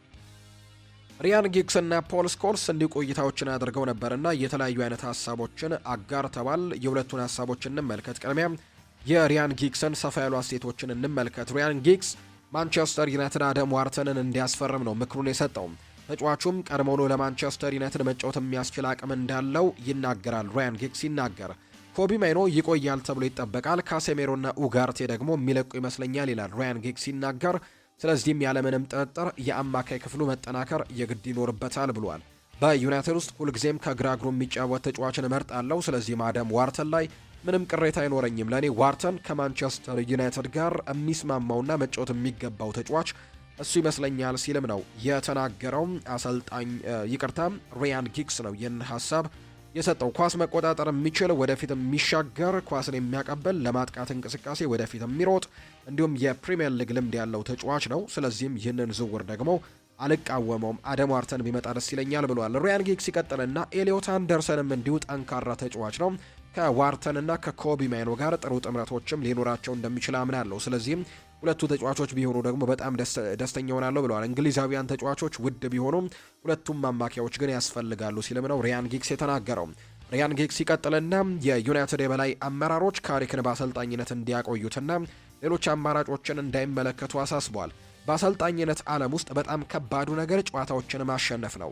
እሱም ያንን እያደረገ ነው። እናም አንድ ጨዋታ ብቻ ነው የተሸነፈው። ያመጣውን ለውጥም ተመልክታችኋል፣ አስደናቂ ነው። በዚህ ሰዓት ከማይክል ካሪክ ውጪም ሌላ አማራጭ በፍጹም ማየት አይቻልም ሲልም ጭምር የተናገረው መረጋጋትን ያመጣ ይመስለኛል። እንዲሁም ደግሞ ክለቡን በሚገባ ስለሚያውቅ ለማንቸስተር ዩናይትድ መጫወት የሚገባቸውን ተጫዋቾች ያመጣል ብዬ አስባለሁ። ጊዜ ብቻ ስጡት፣ የጊዜ ሂደትም ቡድኑን ይበልጥ እያጠናከረው እንደሚሄድም አምናለሁ ሲልም ጭምር የተናገረው ሪያን ጊግስ ነው ይህን ሀሳብ የሰጠው። ፖል ስኮልስ በበኩሉ ከሪያን ጊግስ ተቃራኒ ሀሳብን ነው የሰነዘረው። በተለይ ከአሰልጣኙ ጋር በተያያዘ ማይክል ካሪክ በማንቸስተር ዩናይትድ ድንቅ ስራን እየሰራ መሆኑን ገልጾ ነበር። ነገር ግን ለቋሚ አሰልጣኝነት ቦታው ግን የተሻለው አማራጭ ያለ ይመስለኛል ሲልም ነው የተናገረው። ማይክል ካሪክ በጣም ጥሩ እየሰራ ነው፣ ያመጣውን ለውጥንም አደንቃለሁ ሲል ይናገራል። ፖል ስኮልስ ለማይክል ካሪክ ሲናገር ውሳኔውን የሚያስተላልፉት ሰዎች ትንሽ በተለየ መንገድ ሊያስቡ ይገባል። ምክንያቱም በጣም ቴክኒካዊ ወይም ተሰጥኦ ያለው አሰልጣኝ የግድ ለማንቸስተር ዩናይትድ ያስፈልጋል ብዬም አላስብም። ካሪክ ለዩናይትድ ፕሪሚየር ሊጉን ሲያሸንፍ ማየትም እንችላለን ወይ? እኔ እርግጠኛ አይደለሁም ሲልም ጭምር ነው የሚናገረው ፖል ስኮልስ። አሁን ላይ ለማንቸስተር ዩናይትድ ተስማሚው ሰው አንቸሎቲ ነው። ከብራዚል ጋር መሆኑን አውቃለሁ፣ ነገር ግን ለማንቸስተር ዩናይትድ ትክክለኛው አሰልጣኝ ካርሎ አንቸሎቲ ይመስለኛል ሲልም ጭምር ተናግሯል። ስለዚህም ለማንቸስተር ዩናይትድ የሚሆን አይነት አሰልጣኝ ነው። ተጫዋቾች ደግሞ ትልቅ በራስ መተማመን እንዲኖራቸው የሚያደርግ አይነት አሰልጣኝ ነው። ደግሞ ዋንጫዎችን የማሸነፍ ሰፊ ልምድ ያለውና ካርሎ አንቸሎቲ በጣም ደስተኛ ሆናለሁ። ብቸኛው ጥያቄ ግን አንቸሎቲ አርጅቷል ወይ የሚል ነው። ይሄ ብቻ ነው። በሱ ላይ ደረጃ ላይ ትንሽ ተጨማሪ ልምድ ያለው ሌላ ሰው ይኖር ይሆን ወይ ሲልም ይጠይቃል። ለኔ ካርሎ አንቸሎቲ ቢገኝና እሱ ቢመጣ ደስ ይለኛል ሲልም ነው ፖል ስኮልስ የተናገረው። አሰልጣኝ ማይክል ካሪክ ላይ ደግሞ ጥያቄዎች እንዳሉት ጭምር ነው ያነሳው ፖል ስኮልስ ሲናገር። ዩናይትድ ከወጣቱ ተከላካይ ፈላጊዎች ውስጥ ይገኛል ተብሏል። ማንቸስተር ዩናይትድ የ19 ዓመቱን የብላክበርን ሮቨርስ ተከላካይ የሆነው ቶም አቼሰንን እድገት በቅርበት እየተከታተለ ነው ተብሏል። ከበርካታ የፕሪሚየር ሊግ ክለቦች ጋር ስሙ እየተያዘ የሚገኘው ተከላካዩ ምናልባትም በክረምቱ በትልቁ የሊጉ እርከን ልንመለከተው የምንችልበት እድል ሰፊ እንደሆነም ተጠቅሟል። በክረምቱ የዝውውር መስኮት ተከላካይ ለማስፈረም ወደ ገበያው ሊያማትር የሚችል ቢሆንም የወጣቱ አቼንሰን ግን ወዲያውኑ በዋና ቡድን ውስጥ ለመጠቀም የሚታሰብ አይነት አማራጭ እንዳልሆነም ግሬምቤሊ መረጃውን አጋርቷል።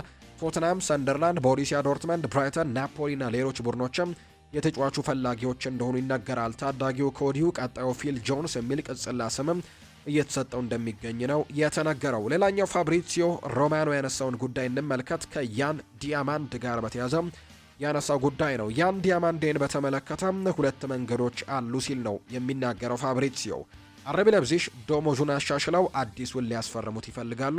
ቢያንስ ለተጨማሪ 1 ዓመት ቢያቆዩት ደስተኛ ናቸው።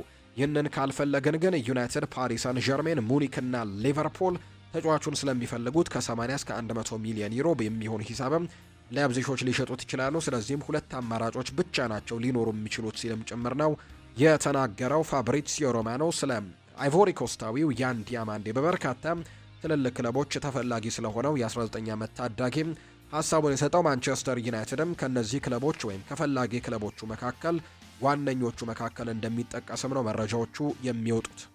አርሰናልን የተመለከቱ መረጃዎችን ደግሞ እናንሳ። ቲዮሪ ዳንኤል ኦንሪ ስለ ማርቲን ዙቢሜንዲ ይናገራል። ሰዎች ስለ ሁሉም ነገርና ስለ ሁሉም ሰው ብዙ ማውራትን ይወዳሉ። መጀመሪያ ላይ ሳካ፣ ከዚያም ኦዴጋርድ፣ ከዚያም ቪክተር ዮኬሬሽ ወዘተ ነበሩ። ሁልጊዜም ችግሮችን ማንሳት ትችላለህ። ዙቢሜንዲ ገና ሊጉን በዚህ የውድድር ዘመን የተቀላቀለ ነው። በሮድሪ የመጀመሪያ ወደ እንግሊዝ እንደደረሰም ሰዎች በሱ ላይ እርግጠኛ እንዳልነበሩ አስታውሳለሁ። ሰዎች የፈለጉትን ሊሉ ይችላሉ፣ ይህም ትክክል ነው። ሁሉም ነገር በሁሉም ሰው ይተናተናል፣ እኔንም ጨምሮ ሲል ነው የተናገረው። እኔም በሆነ በዚህ ውስጥ አልፍ ያለው፣ ስለዚህም የትችትን ሰለባ መሆንን ተቀበል። እናም መጨረሻ ላይ ደግሞ ሰዎች እንደተሳሳቱ የምታረጋግጥበት ነገርን ማሳየት ትችላለህ ሲልም ነው ቲየሪ ዳንኤል ኦንሪ ስለ ማርቲን ዙቢሜንዲ ሀሳቡን የተናገረው። በመጪው ክረምት በአርሰናል ቤት ትልቁ ፍላጎቶች ይኖራሉ ተብሎ ከሚጠበቁባቸው ተጫዋቾች መካከል አንደኛው ክሪስቲያን ኮቫን የሚባለው ተጫዋች ነው። የተጫዋች በባየር ሌቨርኩዘን ቤት በጣም ጥሩ እንቅስቃሴዎችን የሚያሳይ አይነት ተጫዋች እንደሆነ በርካቶች ያነሳሉና በመጪው ክረምት አርሰናሎች ክሪስቲያን ኮቫኔን የግሉ ለማድረግም በቅርቡ እንቅስቃሴዎችን ይጀምራል ተብሎ ይታሰባል። የአርሰናል ሰዎች ተጫዋቹን በቅርበትም እየተከታተሉት እንደሚገኙ ጭምር የሚያሳዩ ነገሮች አሉ። ከቻምፒየንስ ሊጉ ምሽት ጀምሮ ደግሞ የዝውውራቸውም ኢላማ አድርገውትም እንደቆዩ ጭምር የሚያሳዩ መረጃዎች ናቸው እየወጡ የሚገኙት።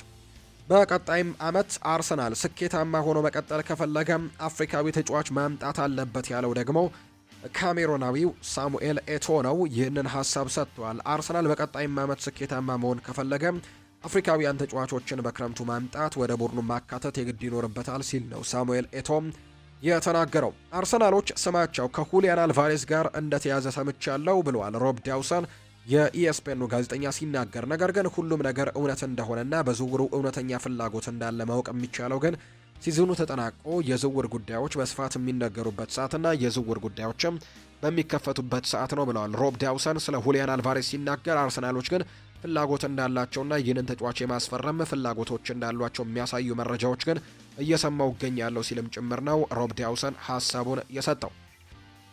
በክረምቱ ሁለት የቱርክ ክለቦች ሊያንድሮ ትሮሳርድን ከአርሰናል ለማስፈረም እንቅስቃሴዎችን እንደሚያደርጉ እየተነገረ ነው። አርቴታ ዴክላን ራይስ ለተወሰነ ጊዜ በሙሉ አቅም እንዳልተጫወተም አረጋግጧል።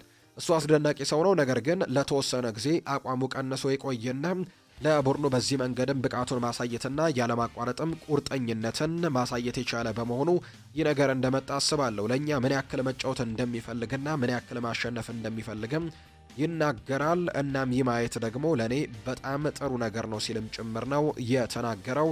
ይህንን ሀሳብ የሰጠው አሰልጣኝ ሚኬል አርቴታ ነው ስለ ዴክላን ራይስ ሲናገር። ሊቨርፑልን የተመለከተ መረጃን እናንሳም። ዶሚኒክ ሶቦስላይ ይናገራል። እዚህ በመሆኔ በጣም ደስተኛ ነኝ፣ ቤተሰቦችም ደስተኞች ናቸው። ክለቡን እወዳለሁ፣ ደጋፊዎችንም እወዳቸዋለሁ፣ ለዚህ ክለብ መጫወትንም እወዳለሁ ሲል ነው ዶሚኒክ ሶቦስላይ ሀሳቡን እየሰጠም የሚገኘው። ራያን ሸርኪ ስለ ፍሎሪያን ቬርትስ ይናገራል። በእውነቱ የአጨዋወት ዘይቤውን እንዲሁም ደግሞ ሜዳ ላይ ያለውን እይታና ፈጠራውን በደንብ አደንቅለታለሁ። ኳስ በእግሩ ሲገባ ያለው በራስ መተማመን በእውነቱ አስደናቂ ነው። የኔ አጨዋወት እንደሱ ተመሳሳይ ቅልጥፍናና ብልህነት ላይ ተጽዕኖ በራሴ አጨዋወት ላይ ማምጣትን እፈልጋለሁ ሲል ነው ራያን ሸርኪ ስለ ፍሎሪያን ቬርትስ የተናገረው። በዚሁ የማንቸስተር ሲቲ ጉዳዮችን የምናንሳ። ማርክ ጉሂ ስለ ፔፕ ጓርዲዮላ ይናገራል። እግር ኳስን ይወዳል፣ ተጫዋቾችንም ይወዳል። ማሸነፍ ብቻ ነው የሚፈልገው፣ መሸነፍን በጣም ነው የሚጠላው ሲልም ጭምር ይናገራል። ማርክ ጉሂ ስለ ፔፕ ጓርዲዮላ ሲናገር ኬቨን ደ ብሮይና በፕሪሚየር ሊግ ታሪክ ውስጥ ምርጡ አማካይ ተጫዋች ይመስለኛል ብሏል ዌይን ሩኒ ሀሳቡን ሲሰጥ። ሊጉ በሱ ቦታ ካያቸው ተጫዋቾች ሁሉ ምርጡ ተጫዋች ነው ሲል ጋሪ ኔቭልም እንዲሁ ሀሳቡን ሰጥቷል። ሌላኛው ሮይኪን ሲናገር እሱ በፕሪሚየር ሊግ ታሪክ ምርጡ አማካይ ተጫዋች ነው ሲልም ነው የተናገረውና እነዚህ የቀድሞ የማንቸስተር ዩናይትድ ታሪካዊ ተጫዋቾችም ኬቨን ደ ብሮይና በማንቸስተር ሲቲ ቤት ብቻ ሳይሆን በፕሪሚየር ሊጉም እጅግ ስኬታማው ተጫዋች ነበር ሲሉ ጭምር ነው የተናገሩት። ኤርሊንግ ሃላንድ አሁን በዚህ የውድድር ዘመን ለማንቸስተር ሲቲ 40 የጎል አስተዋጽኦችን ማድረግ ችሏል። ትናንትና 3 ጎሎችን ካስቆጠረ በኋላ በአጠቃላይ በዚህ የውድድር ዓመት ለማንቸስተር ሲቲ ተሳትፎ ያደረገባቸው የጎሎች ብዛትም ወይ ጎል ወይ አሲስት ማለት ነው 40 የጎል ተሳትፎችን ማድረግ ችሏል። በተመሳሳይ ራያን ሸርኪ አሁን ላይ በዚህ የውድድር ዘመን ለማንቸስተር ሲቲ 20 የጎል አስተዋጽኦችን ማድረግ የቻለ ተጫዋች መሆኑን ነው ቁጥሮቹ የሚያሳዩት። የቼልሲን ጉዳይ እንመልከት። ጆዜ ሞሪኒዮ ሊያም ሮስኒየር ኤንዞ ፈርናንዴዝን ስላገደበት ጉዳይ ይናገራል። ስለ ማድሪድ ማውራት ምንም ትርጉም የለውም። ዋንጫዎች የሚመጡት ከጠንካራ አእምሮአዊ አስተሳሰብ እንጂ ከአድናቆት አይደለም። በቸልሲ ተጫዋቾችም ትኩረታቸው ማሸነፍ ላይ ብቻ ስለነበር ስለ ሌሎች ክለቦች አያወሩም ነበር ብለዋል። ሪያል ማድሪድ ህልም አይደለም፣ ጫና ነው። አንድ መጥፎ ጨዋታ ከተጫወትክ ትተቻለህ፣ 3 ከሆነ ደግሞ ትባረራለህ። ቡድኑ እየተቸገረ ባለበት ጊዜ ስለ ሌላ ክለብ ማውራት የአመራርነት ጥራት አይደለም፣ ይልቁንም ትኩረት የሚከፋፍል ነገር ነው። መጀመሪያ የራስህን ቤት ማስተካከል ያስፈልጋል። እናም ማስታውስ፣ ማድሪድ ወረኞችን አያስፈርምም፣ በተግባር የሚያሳዩትን የሚሰሩትን እንጂ። አሁን ላይ አንተ በዚያ ደረጃ ላይ የምትሆን አይመስለኝም ሲልም ጭምር ነው ጆዜ ሞሪኒዮ ከኤንዞ ፈርናንዴዝ አስቴት ጋር በተያያዘ ሀሳባቸውን የሰጡት። ጆኮል ይናገራል። አዲሱ የባለቤቶች ቡድን ከመጣ በኋላ መጀመሪያ ላይ ብዙ ገንዘቦችን አውጥተዋል። በእኔ እይታ ትክክለኛ ተጫዋቾችን ባለማስፈረም ብዙ ገንዘብ አባክነዋል። እነዚህ ወጣቶች ይገነባሉ፣ ብቁ ተጫዋቾች ይሆናሉ፣ አንዳንዶቹም ታላቅ ተጫዋቾች ይሆናሉ በሚል መነሻ ከ1 ቢሊዮን ፓውንድ በላይ ወጪ ተደርጓል። ነገር ግን የቸልሲ ደጋፊዎች ተበሳጭተዋል፣ ምክንያቱም ቡድኑ በከፍተኛ ደረጃ እየተወዳደረ እንደሆነ አይሰማቸውም። በእውነቱ ደግሞ እየተወዳደሩም አይደለም ሲልም ጭምር ነው ጆኮል የሚናገረው። ጆኮል ይቀጥልና ስላሁኑ የቸልሲ ተጫዋቾች ይናገራል። ተጫዋቾቹ ተስፋ ቆርጠዋል። አሁን ደግሞ ምርጥ ተጫዋቾችን መልቀቅ የሚጀምሩበት ደረጃ ላይ ደርሰዋል። ለምሳሌ ኮል ፓልመርን ብትሆኑ እኔ በየትኛውም የዓለም ክፍል መጫወት እችላለሁ፣ እዚህ ምን እየተካሄደ ነው ብለህ ታስባለህ። ምን ማለት እንደሆነ ገብቷቸዋል። ስለዚህም ስለ መልቀቅ የሚያስቡበት ጊዜ እየመጣ ነው ብለዋል ጆኮል ሲናገርም። ኤፍኤ ካፕን ማሸነፍ ኮንፈረንስ ሊግንም ሆነ የክለቦችን የዓለም ዋንጫን ከማሸነፍ በላይ ነው። የአምና ድል ስኬት ነበር፣ እሱ ደግሞ ሊኮሩ ይገባቸዋል። ነገር ግን ኤፍኤ ካፕ ከሁለቱም ዋንጫዎች ደግሞ ከፍ ያለ ይመስለኛል ሲልም ጭምር ነው ጆኮል ሀሳቡን እየሰጠም የሚገኘው። ሌላኛው ከቼልሲ ጋር የምናነሳው ጉዳይ ሞይስ ካይሴዶ ራሱን በሪያል ማድሪድ ቤት ማየት ስለመቻሉ ለቀረበለት ጥያቄ ምላሽ ሰጥቷል። ፈገግ እያለም ሲናገር በእግር ኳስ ዓለም ውስጥ ምን ሊፈጠር እንደሚችል ማንም አያውቅም አይመስላችሁም ወይ ሲልም ይጠይቃል። አሁን ላይ ከቼልሲ ጋር ግን ኮንትራት አለኝ። እውነቱን ለመናገር ስለ ሌላ ክለብ ወይም ስለ ለንደን ስለቀቄ ስለመውጣትም ማሰብ አላውቅም። ነገር ግን ወደፊት የሚሆነውን ማንም አያውቅም። እኔ የምፈልገው በጨዋታ መደሰት ብቻ ነው። ኮንትራት አለኝ። ፈጣሪ እስከፈቀደልኝ ድረስም መጫወቴን መቀጠል እፈልጋለሁ ብለዋል። ከዛ በኋላ ምን እንደሚፈጠርና የወደፊቱ ጊዜ ምን አዲስ ነገርን ይዞልኝ እንደሚመጣ አብረን እንመለከታለን ሲልም ጭምር የተናገረው። ይህንን ሀሳብ የሰጠው ደግሞ ሞይስ ካይሴዶ ነው። ኢኤስፒኤን አርጀንቲና እንዳስነበበው ከሆነ ቼልሲዎች የቫለንቲን ባርኮን ዝውውር ለመጨረስ እጅጉን መቃረባቸውን የሚያሳዩ መረጃዎች አሉ። በዚህ ክረምትም ቼልሲን ይቀላቀላል ተብሎ ከሚጠበቁ ተጫዋቾች መካከል አንደኛው ነው ቫለንቲን ባርኮ። በስትራስቡርግም በጣም ጥሩ ጊዜያቶችን እያሳለፈ የሚገኝ ተጫዋች ነው። የኤንዞ ፈርናንዴዝ ወኪል የሆነው ሃቪየር ይናገራል። በምንም አይነት አጋጣሚ ለክለቡ ለቡድን አጋሮችም ለደጋፊዎቹም ሆነ ለሌላም ለማንኛውም አካል አክብሮት የጎደለው ድርጊት ተጫዋቹ አላሳየም። ለቻምፒየንስ ሊግ ተሳትፎ ወሳኝ የሆኑ ጨዋታዎች ከፊታቸው ባሉበት በዚህ ሰዓት የተላለፈው ቅጣት ሙሉ በሙሉ ፍትሐዊ አይደለም ሲል ለዘ አትሌቲክ ተናግሯል። ሊያም ሮስኔር ይናገራል። በክለቡ ዙሪያ ቀውስ ውስጥ እንዳለን አቅሙ እንደሌለንና የማይረባ ነገር እንደማውራ የሚናፈሱ ወሬዎች አሉ። ሁሉንም ወሬዎች አውቃቸዋለሁ፣ ግድ አይሰጡኝም ሲልም ይናገራል። ቸልሲ በወጣቶች ላይ ያተኮረውን ስትራቴጂ ቀይራሉ የተብሎም ጥያቄ ቀርቦለት ነበር። አንድ የሂደት መስመር ሲኖርህ መድረስ ወደምትፈልግበት ቦታ ለመድረስ ሂደቱን ማስተካከል ይኖርብሃል። ያንን ደግሞ ታዩታላችሁ፣ ከምናገረው ቃል ይልቅ በምንወስዳቸው እርምጃዎች ላይ ትመለከታላችሁ ሲልም ጭምር ነው ሊያም ሮስኒየር ሀሳቡን እየሰጠም የሚገኘው። ሪያል ማድሪድን እንመልከት። በሪያል ማድሪድ ቤት ውስጥ ለራኡል አሴንሲዮ ጥሩ የዝውውር ጥያቄዎች ከቀረበላቸው መሸጥ አለበት ብለው የሚያምኑ አንዳንድ ሰዎች እንዳሉ እየተነገረ ይገኛል። ራኡል አሴንሲዮ ጥሩ ጥያቄዎች ከቀረበላቸው መሸጥ አለበት ብለው የሚያስቡ ሰዎች አሉ። ሪያል ማድሪድ የ19 ዓመቱን የሪያል ሶሴዳድ ተከላካይ የሆነው ዦን ማርቲንን በጥብቅ እየተከታተለው እንደሚገኝ የሚያሳዩ መረጃዎች አሉ። የተጫዋቹ የውል ማፍረሻ መጠንም 50 ሚሊዮን ዩሮ አካባቢ እንደሆነ ነው የተነገረው።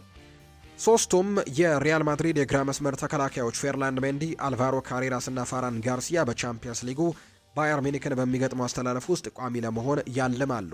ፌርላንድ ሜንዲ ጉዳት ላይ ቢሆንም በቅርቡ ግን ቡድኑን እንደሚቀላቀል ነው ማርካ የተባለው የመረጃ ምንጭ መረጃውን ይፋ ያደረገው።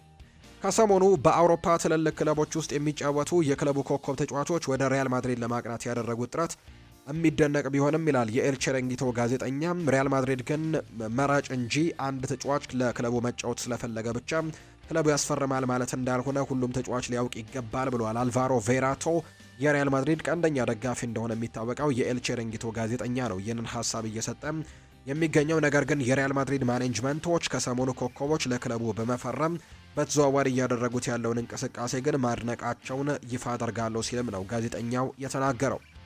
የኒውካስል ዩናይትድ አማካይ ሳንድሮ ቶናሊም ለሪያል ማድሪድ እንደቀረበ የሚያሳዩ ነገሮች አሉ። የቶናሊ ወኪሎች ደንበኛቸው በዚህ ክረምት ኒውካስልን ለቀው ወደ ማድሪድ እንዲያቀና ከሪያል ማድሪድ አመራሮች ጋርም ንግግር ማድረጋቸው ይፋ ተደርጓል። ሆኖም ግን እስካሁን ድረስ የማድሪድ አመራሮች ግልጽ የሆነ ምላሽን አልሰጧቸውም። ይሁን እንጂ ክለቡ ቶናሊ እንደ አንዱ አማራጭ ቢመለከተውም እንደ ሮድሪና ኤንዞ ፈርናንዴዝ ያሉ ሌሎች ተጫዋቾች በዝውውሩ ሊስት ውስጥ ግን ቅድሚያ የሚሰጣቸው ናቸው። ኒውካስል ዩናይትድ በበኩሉ ተጫዋቹን ለመልቀቅ እስከ 100 ሚሊዮን ዩሮ ሊጠይቅ እንደሚችል ይጠበቃል። በተጨማሪም ኒውካስል ለቀጣዩ የቻምፒየንስ ሊግ ውድድር ካላለፈ ወይም ቶፕ 4 በመሆን ካላጠናቀቀም ተጫዋቹን የመሸጥ እድሉ ሰፊ እንደሆነም ይነገራል። ከሪያል ማድሪድ በተጨማሪ ግን በዚህ ሰዓት ማንቸስተር ዩናይትድ እና አርሰናል ተጫዋቹን ለማስፈረም እንዲሁ ሲቲም ከፍተኛ ፍላጎት ያላቸው ክለቦች ናቸው። ኦስካር ጫማውን መስቀሉን ይፋ አድርጓል። ብራዚላዊው የቀድሞ የቼልሲ ተጫዋች ኦስካር በ34 ዓመቱ ጫማውን መስቀሉን በይፋ አስታውቋል። ኦስካር በቅርቡ ከልብ ጋር በተያዘ ህመም አጋጥሞት ሆስፒታል ገብቶ እንደነበር የሚታወስ ነው። ኦስካር አሁን ላይ በይፋ ራሱን ከእግር ኳስ ማግለሉን ይፋ አድርጓል።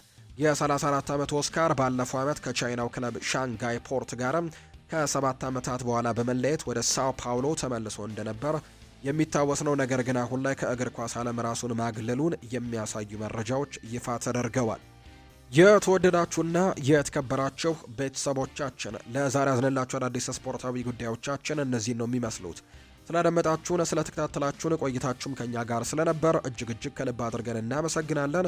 ፉአድ ባህሩ የዛሬውን ፕሮግራም እየመራው ከእናንተ ጋር ቆይታን አድርጌያለሁ። በቀጣይ ፕሮግራሞቻችን ሌሎች ስፖርታዊ ጉዳዮችን፣ ሌሎች አዳዲስ መረጃዎችን አካተን በድጋሚ ተመልሰን የምንገናኝ ይሆናል። ስላደመጣችሁኝ ከልብ አድርጌ አመሰገንኩኝ። መልካም ጊዜ መልካም ቀን እንዲሆንላችሁም ነው በአክብሮት የምመኘው።